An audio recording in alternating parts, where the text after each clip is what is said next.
Então eu cresço muito assim, sem uma referência da qual eu sou hoje, católico. Com 9 anos, minha mãe começa a se converter. Estar à frente das pessoas, eu fui entendendo que eu não podia cantar o que eu não vivia. Aí você se sentia mal por causa disso. Eu era vazio, só vivia bagunçando com os amigos.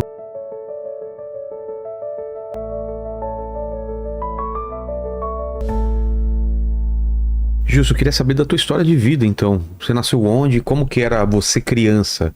Que lembrança mais antiga você tem, assim, de igreja ou do catolicismo? Como que era? Vilela, eu não tenho uma infância com uma família católica. Ah, não? Não. Eu venho de pais separados, então desde que eu me entendo por gente, meus pais estão separados. E aí, por parte de pai, eu tenho uma família mais voltada para o espiritismo. E por parte de mãe, eu tenho uma família católica, mas não católica de verdade. Porque é bom diferenciar isso, né? Tem muito católico, mas católico nem pra missa vai. É o famoso católico não praticante. O católico que não pratica sua fé, que é só de nome. Entendi. Né? Então era a minha família por parte de mãe. Então eu cresço muito assim, sem uma referência da qual eu sou hoje, católico. E onde? Que cidade? Eu sempre morei ali em Pinheiros, aqui pertinho, né? Aqui pertinho, Pinheiros, com minha avó, com a minha mãe. Então, alguns momentos morei com minha avó, outros momentos com minha mãe. Brincava na rua? Ah, muita bola na rua, brincadeira de antigamente, né? Que existia peão, bola... Pipa eu nunca fui muito fã, mas era bola, gostava de futebol na rua o tempo todo, jogava muito, brigando na rua, tudo que tinha direito, né, naquela época. E que você queria ser o que quando era criança? Você lembra das coisas que você pensava? Eu lembro que eu queria ser jogador de futebol, né? Jogava muita bola, então acho que a coisa que mais passava na minha cabeça era jogar futebol, tal, essas coisas assim, né? E assim foi, Vilela. Fui até os 9 anos de idade, eu cresci meio sem referência de fé. Com 9 anos, minha mãe começa a se converter ao catolicismo de verdade. E aí, com a conversão de minha mãe, ela começa a me colocar na catequese para eu fazer uma primeira comunhão, coisas do tipo. E ali, pouco a pouco, eu vou encontrando um pouquinho de Deus, um pouquinho das coisas de Deus. Mas eu me lembro, eu fiz inclusive catequese aqui você conhece a Igreja do Calvário, em Pinheiros? Sim. Então, eu fiz catequese ali, meu prezinho foi ali, tal. Mas assim, ia porque mamãe obrigava. Então eu não tinha desejo, não tinha vontade de fé nenhuma. Então ia pra missa obrigado, ia pra missa empurrado, mamãe obrigava a ir pra missa, mamãe obrigava a ir pra catequese. E assim foi. A minha conversão, ou seja, o meu despertar para a fé, para Jesus Cristo, aconteceu. Aliás, nós estamos aqui no Morumbi gravando esse podcast, né? Sabe onde eu morei? Onde? Antes de entrar no convento, eu morei aqui no Paraisópolis, aqui do lado. Pô, do lado. 7 anos da minha vida foi aqui, no Paraisópolis. Inclusive, eu vindo pra cá, sempre me vem a memória da minha história, da minha infância. Então, 7 anos eu morei aqui no Paraisópolis. E foi aqui no Paraisópolis que eu encontrei Jesus. Como? Minha mãe, nessa conversão que ela estava vivendo, ela abriu um grupo de oração.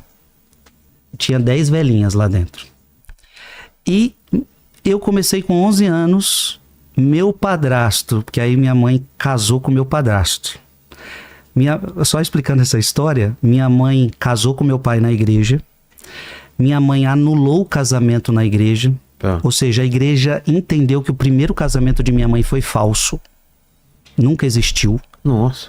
Então existe, tem essa possibilidade na Igreja Católica? Existe, isso está na Bíblia, inclusive, né? Casamentos falsos, Jesus fala sobre isso. Quando a pessoa engana ou... Minha mãe se sentiu enganada em algumas coisas, foi provado que houve uma coisa que afetou diretamente o casamento. Entendi. A igreja entendeu que minha mãe então nunca casou, então minha mãe casou com meu padrasto. Só que eu estava muito revoltado naquela época e não aceitava um outro cara estar casado com minha mãe.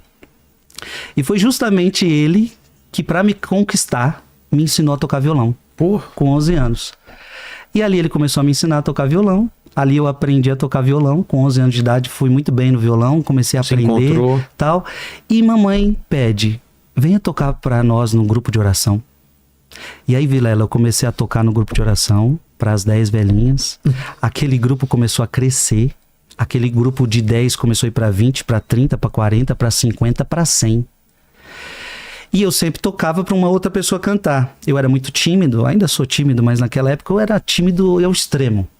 E aconteceu que aquela mulher começou a faltar no grupo de oração e eu tive que assumir também a cantar, também a falar, também a estar à frente de um povo. Sim. Vilela, foi nessa hora que eu comecei a me converter.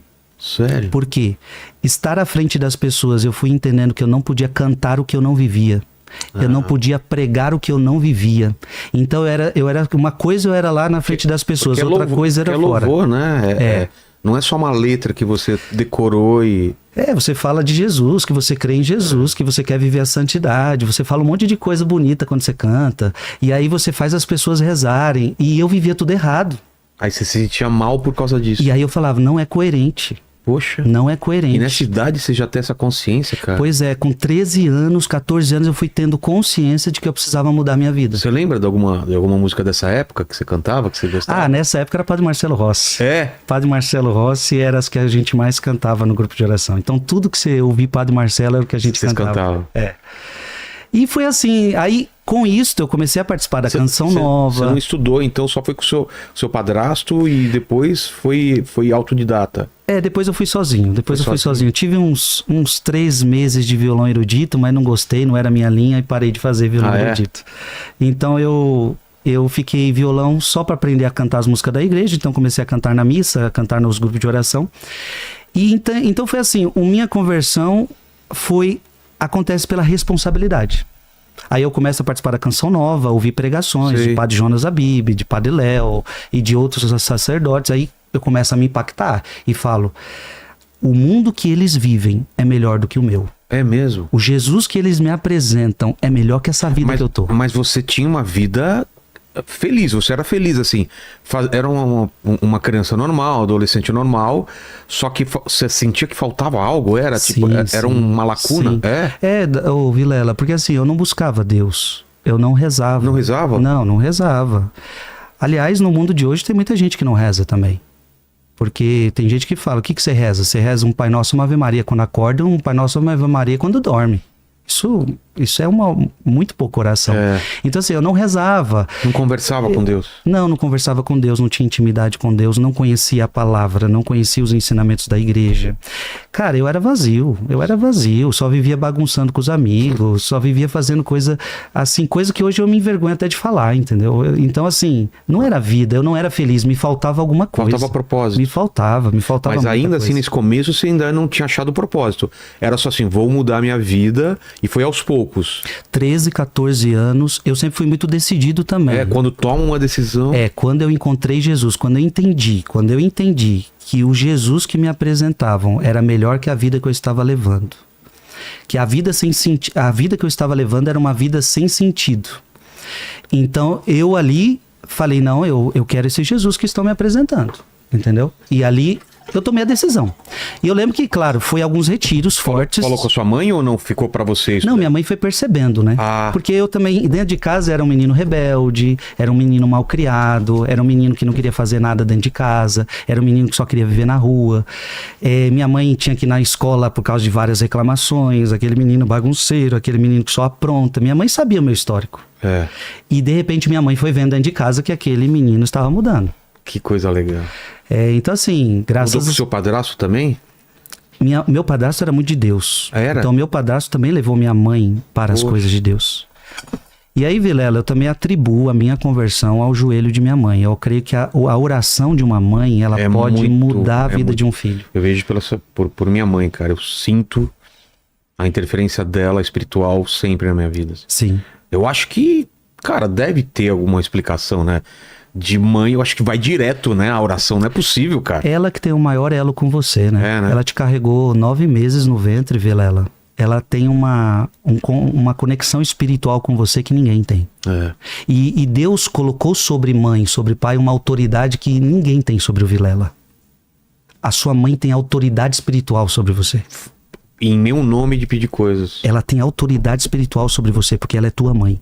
Isso existe, o mundo espiritual respeita Essa existe uma hierarquia. Respeita essa hierarquia. Que legal. O grande exemplo disso é a mãe de Santo Agostinho. Por quê? Santo Agostinho não era católico, longe de ser católico, maniqueísta e outras coisas mais. E Agostinho, um dos grandes cérebros do mundo, um dos homens mais crânios que já existiu, ele se converte por causa da oração de Santa Mônica. 30 anos a mãe rezando por ele. Aí ele se converte, se torna sacerdote, se torna bispo, se torna santo e um dos homens mais reconhecidos hoje na igreja e fora da igreja. Eu já ouvi vários relatos mesmo que a oração de uma mãe ela pode mudar a história dos filhos mesmo. É incrível isso.